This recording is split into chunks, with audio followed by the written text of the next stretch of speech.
So I came across a Facebook discussion this morning that made me angry. Yeah, because you can tell I'm really pissed off right now. But I know, whatever. I mean, there's no sense in getting obsessed over this stuff. But this one involved an aspect of bullying, not just bullshit.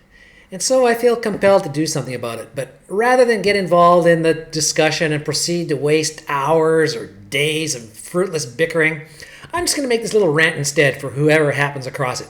So, on with the show. So, it all started when a friend of mine posted a video of this epidemiologist stating his opinion that many of the policies being touted right now for the coronavirus are largely mistaken. I've watched the video. He's an interesting guy. He makes a lot of good points, and he's qualified to do so. I highly recommend it. However, then came the comments from the Peanut Gallery Know-It-All Brigade, and I'll read it for you here, what the guy had to say. The problem is that there's no reliable way to predict who is at risk. I've read about people in their 20s and 30s with no underlying health issues dying of it. And then there is the 3-month-old who died last week in Illinois. So, we guess at who is at risk and just accept that some people will die anyway? Explain that to the families of the so-called not at risk people who die. And he got a couple of likes over that thing too. So what's the problem? Well, quite a lot actually. Maybe the biggest problem is that I know these people personally. I mean, I know the lady posting the video and I know the guy making the comment, and he's a really nice guy.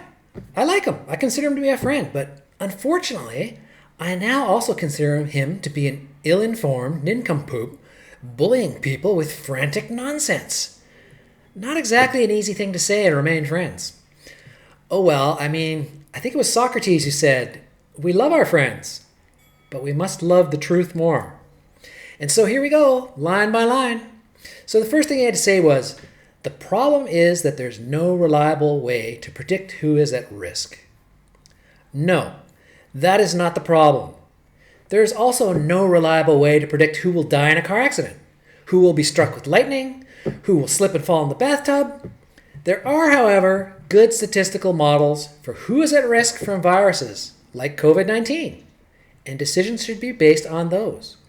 Just as with influenza, the people most at risk are elderly and with underlying conditions. As shown in Italy, 99% of fatalities had secondary conditions, which may very well be the primary condition. And their average age was 80. This is the reality of it.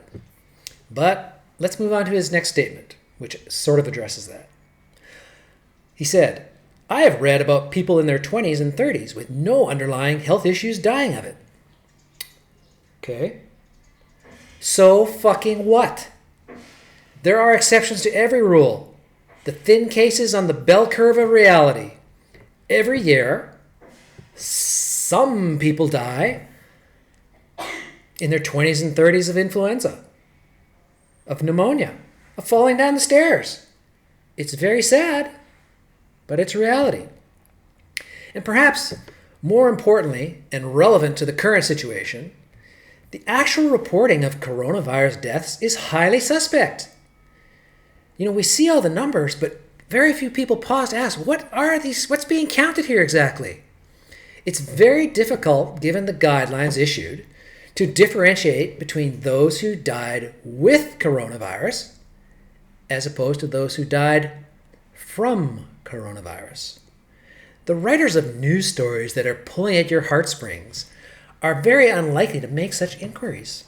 And the over-emotional readers of these stories are highly unlikely to be able to make rational judgments.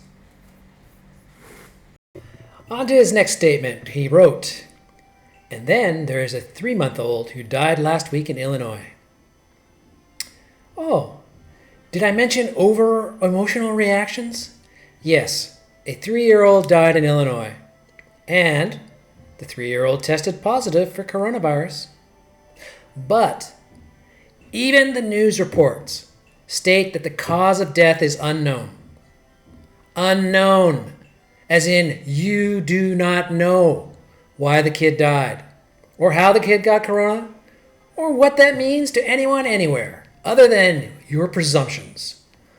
All you actually know is that it makes you feel sad. And then since you don't like feeling sad, that the whole world must now be rearranged to appeal your feelings. Well, I'm sorry, Cupcake. I don't think that's the way things work, or ought to work. But you went on. Next statement. So, we guess who is at risk and just accept that some people will die anyway? Well, in a word, yes. That's how the world works. There are risks in life. Some people will die anyway, no matter what action or policy you make. It's not up to you, or to we, whoever the fuck that is, or to Anthony Fauci, or to anyone else to decide who takes what risk. The question is not what is risky. The question is not what is best or good. The question is, who decides? And best for whom? You know, I've heard that riding motorcycles is risky. Many people die while riding motorcycles each year. In fact, I have my very own brother died in a motorcycle accident, so this is not an abstract concept to me. And in the future, more people will die, and we don't know who they will be. So, should we just accept that some people will die anyways? Yeah. And now we come to the bullying part, when my friend wrote, "Explain that to the families of the so-called not-at-risk people who die." Well, oh my God, what a douchebag. It is not up to the poster of the video to explain anything to anyone. Are you going to be sending explanation cards to everyone who lost their job due to the shutdowns? To everyone who commits suicide due to societal depression? To everyone whose life's work has been bankrupted? To everyone whose home is foreclosed due to your supposed compassion? No, you're not. So stop wagging your self-righteous little finger in people's faces.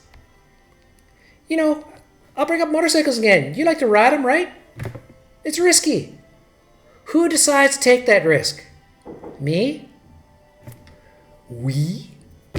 Some guy in an office in D.C.? No. Where's my camera? You do. And who bears the consequences of that risk?